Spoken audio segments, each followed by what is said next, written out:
시청자 여러분 안녕하십니까?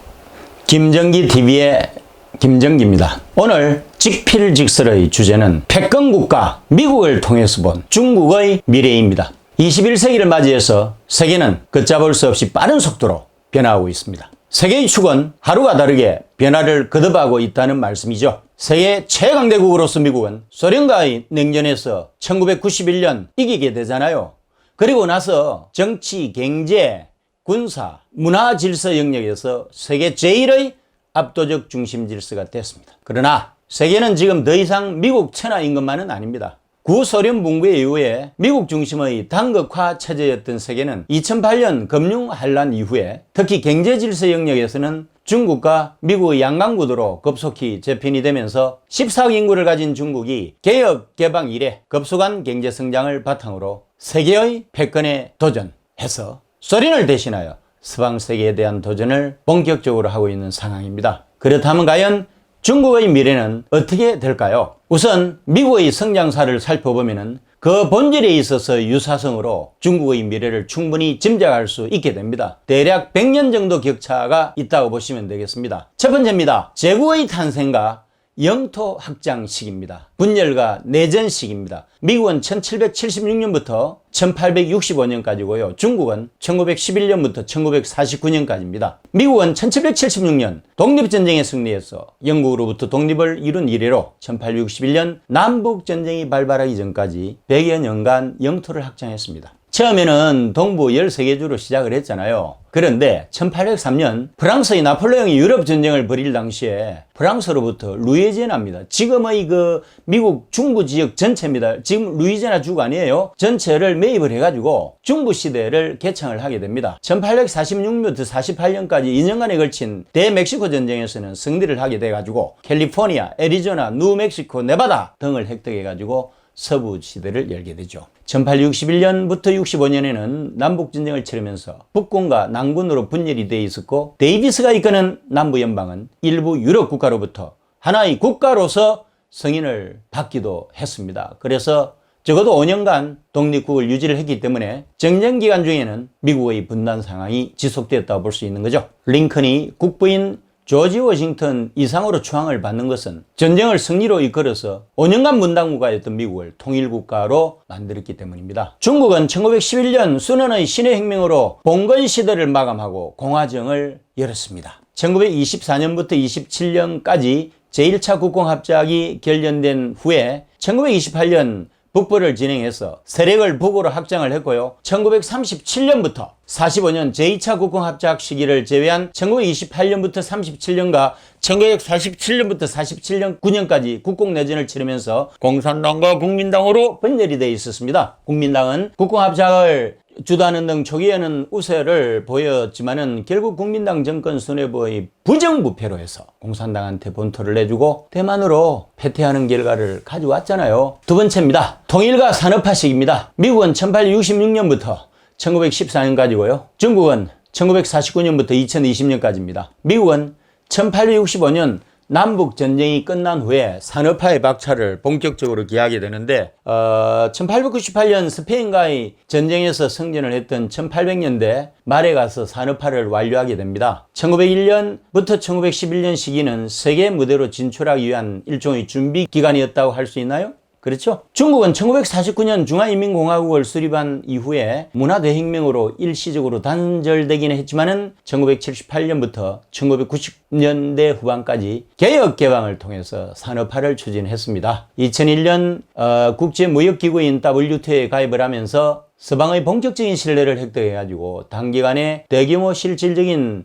투자를 유치했고요. 2020년까지는 고성장률을 지속적으로 유지를 하면서 제조대국의 기반을 구축할 것으로 충분히 예상이 됩니다. 세 번째입니다. 세계 무대로의 본격적인 등장입니다. 미국은 1914년부터 1945년 시기고요. 중국은 2021년부터 2050년까지입니다. 미래 이야기네요. 미국은 막강한 경제력을 바탕으로 제1, 2차 세계대전을 승리로 이끌면서 세계 무대에 진출을 했지만은 당시 세계 질서는 한국과에 의한 일방 독주 체제가 아니라 G5가 5개 주요 국가가 세력 균형을 이루면서 다극화되었던 시기라고 할 수 있는데요. 미국은 이 당시에 한 축에 불과했습니다. 1914년, 1918년, 1941년, 45년까지 1, 2차 세계대전이 진행되는 동안 미국은 제조업의 하락을 바탕으로 세계 GDP의 30% 이상을 차지하게 되는 등 제조대국의 위치를 확립을 하게 되죠. 영국의 건본이제 폐지로 달러가 세계 금융 패권을 장악하는 직전 단계까지 진입을 하게 됩니다. 제1차 세계대전 직전까지 세계 질서의 중심은 영국이었잖아요. 세계의 통화는 뭐였겠습니까? 영국의 파운드하였겠죠. 1, 2차 세계대전을 치르면서 영국은 경제 체력이 크게 약화가 됩니다. 이런 상황에서요, 손쉽게 세계 금융 패권을 장악한 미국은 달러화를 새로운 기축통화로 만드는, 소위 말해서 1944년 브레튼우즈 시스템을 출범을 시키게 됩니다. 브레튼우즈 시스템이라고 하는 것은 미국의 브레튼우즈라는 별장에서 만들어낸 세계 경제 체제로서 고정 환율제가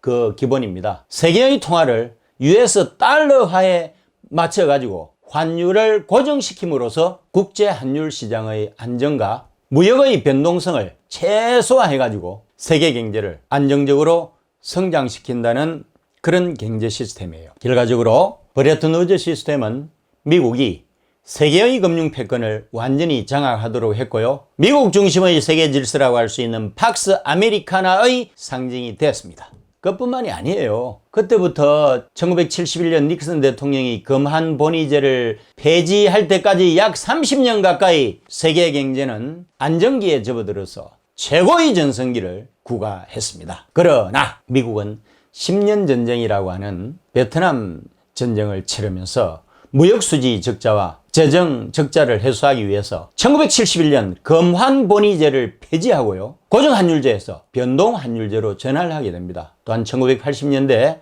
신흥 제조강국으로 떠오른 일본에게 제조대국의 지위마저 넘겨주고 말았습니다. 미국은 역사적인 1985년 플라자 합의를 통해서 일본 엔화를 평가절상함으로써 달러화의 안정을 꾀했지만은 달러를 중심으로 한 국제금융시장은 여전히 불안해서 1997년 아시아 금융위기와 2008년 글로벌 금융위기를 겪게 되었습니다. 대개 한 10년 단위로 해서 사이클 비슷하게 이렇게 되는 거죠. 아이러니컬하게도 2008년 금융환란 이후에 달러화는 더욱 강해졌습니다. 이것은 아마도 신뢰할 수 있는 통화는 역시 뭐니 해도 달러뿐이야 라고 하는 인식이 확대된 것에 기인한다고 볼 수 있겠죠. 중국은 2021년부터 2050년에 해당되는 미래의 시기로 제조대국의 입지를 활용해서 금융대국, 과학기술대국, 군수대국으로 도약하게 될 것입니다. 유일한 기축통화인 US 달러화에 도전장을 던지고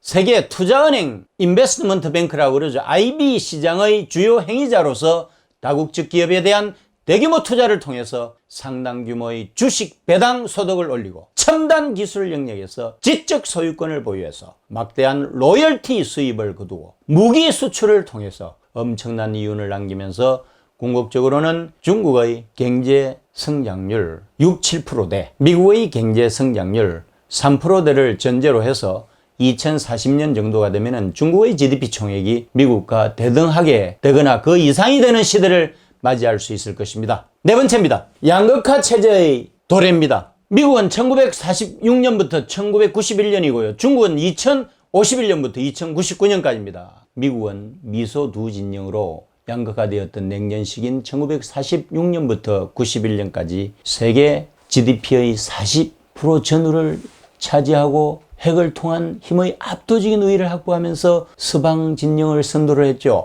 1991년에는 구소련의 해체로 1992년 일방 독주 체제를 형성해서 팍스 아메리카나 시대를 맞이하게 된 것이었습니다. 미국 중심의 세계 질서를 위해서 1980년대 별들의 전쟁이라고 그러죠. 암즈레이스라고 합니다. 여기에서 소련을 끌어들여 가지고 군비 경쟁을 벌인 결과 허약한 사회주의 계획경제 체제를 붕괴시키는 데 성공을 했지 않습니까? 미국이 군비 경쟁을 벌일 수 있었던 배경에는 막강한 경제력을 바탕으로 정보기술의 집약체라고 할 수 있는 군수산업 분야에서 우위를 보였기 때문입니다. 그래서 그 결과 1991년에 소련의 해체와 함께 기존의 산업시대를 대체하는 정보기술 시대를 자신있게 선도할 수 있게 되었습니다. 중국은 2051년부터 2099년까지 대립과 갈등의 시대에 살 수밖에 없습니다. 국제적으로는 군사적인 충돌, 국내적으로는 정치 사회적인 갈등과 같은 엄청난 도전에 직면하는 시기가 될 것입니다.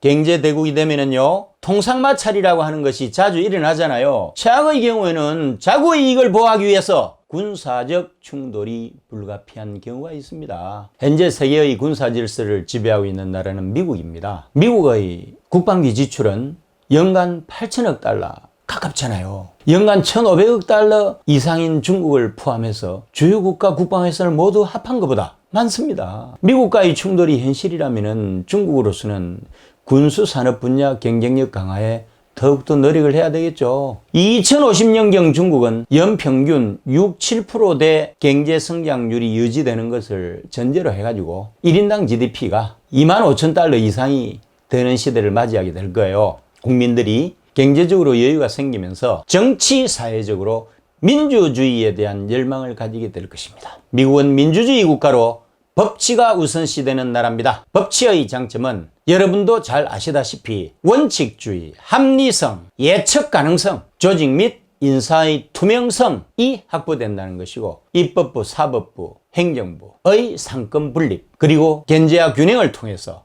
부패 구조를 일수하고 국가의 번영을 유지할 수 있다는 것입니다. 중국은 사회주의 국가로서 인치가 우선시되는 나라예요. 인치국가에서는 권력이 소수의 특권층에게만 집중이 돼가지고 정권의 투명성이 확보되기 어렵잖아요. 그래서 부정부패가 만연할 수밖에 없는 거고 대체로 협치의 장점이 결여되어 있습니다. 이런 한계를 극복할 수 있는 방안을 마련할 필요가 있겠죠. 아울러 여전히 중국 전통의 원군왕조적인 의식의 개혁이 선행돼야 된다는 것입니다. 상명하달식의 일방적인 계획 통제 체제는 개발과 성장 과정에서는 일사불란한 효율성을 가질 수 있겠지만 결코 선진화에는 이르지 못하겠죠. 경제대국의 꿈을 이룬 후에 군사적 충돌, 정치적, 사회적 갈등을 성공적으로 극복하게 되면 2100년이 가서는 팍스 시니카를 구가할 수 있겠죠. 이는 미국이 구소련의 해체로 일극화 체제를 구축해서 팍스 아메리카나를 맞이한 1992년부터 현재까지의 시기에 해당이 되는 것입니다. 쉽지는 않겠죠? 중화는 세계의 중심이라는 뜻입니다. 오랜 역사를 통해서 중국은 자신들이 세계의 중심이라는 긍지를 가지고 중원의 지배자가 되고자 했습니다. 뿌리 깊은 역사적 전통과 우월주의는 그들의 DNA가 되었습니다. 그들은 마침내 패권을 차지하고 세계의 중심이 되고자 할 것이고 그럴 만한 가능성도 일부 있을 수 있겠죠. 그렇지만 초강대국의 기본 조건인 제조대국에서 도약해서 금융대국가, 과기술대국가, 군수대국이 되려고 하면 많은 시행착오를 겪어야 하고 보다 풍부한 경험을 쌓아야 합니다. 어쨌든 중국은 정말 많이 발전했어요. 격세지감을 느낍니다. 중국은 빠져나올 수 없을 것 같았던 지난 200년 동안의 수렁에서 놀랍게도 빠져나왔고 거의 불가능한 것을 가능하다고 믿고 해낸 중국의 근성이 놀랍기는 해요. 더구나 지금 중국이 경험하는 변화의 핵심은 아무도 예상하지 못한 것이라는 데 있다는 것입니다. 앞으로도 중국의 변화를 예상하기라는 것은 결코 쉽지가 않을 것입니다. 순원이 미국과 유럽 등지를 전전하면서 혁명 자금을 모으던 중에 소련 볼셰비키파 사람들을 만난 적이 있습니다. 이때 이 사람들이 순원에게 위로한답시고 중국도 100년 안에는 공화정이 세워지지 않겠냐는 식의 말을 건넸다고 해요. 그런데 그 몇 년 후에 신해 혁명이 일어났지 않습니까? 당시 가장 급진적인 세력이었던 볼셰비키도 중국의 변화를 예측하지 못했던 것이죠. 그만큼 중국의 예측 불가능성은 역사적으로 전통이 깊습니다. 중국의 변화는 이러한 예측 불가능성으로부터 나온다는 겁니다. 더구나 그것은 중국이 세계로 던지는 충격의 본질입니다. 앞으로도 중국에서 무슨 일이 일어날지 예측하기 어렵다는 점을 감안하면서 중국을 잘 지켜봐야 혼란에 대비할 수 있습니다. 이런 의미에서 중국은 미국과 맞서서 초강대국으로서의 패권을 차지하고 세계의 중심이 되려고 하는 집요한 노력을 절대로 멈추지는 않겠지만 어쩌면 그들이 예상하는 목표 달성 시기보다 훨씬 더 많은 세월이 필요할지 아니면은 영원히 이루지 못할지 그것 또한 예측 불가능합니다. 그 예측 불가능함에 세계 2대 강대국으로서의 중국의 위상이 그려질지도 모르는 일입니다. 감사합니다. 영상물 아래에 있는 구독 버튼과 좋아요 버튼을 눌러주세요. 자유우파와 대한민국의 재건을 위해서 고군분투하고 있는 저에게 엄청난 힘이 됩니다.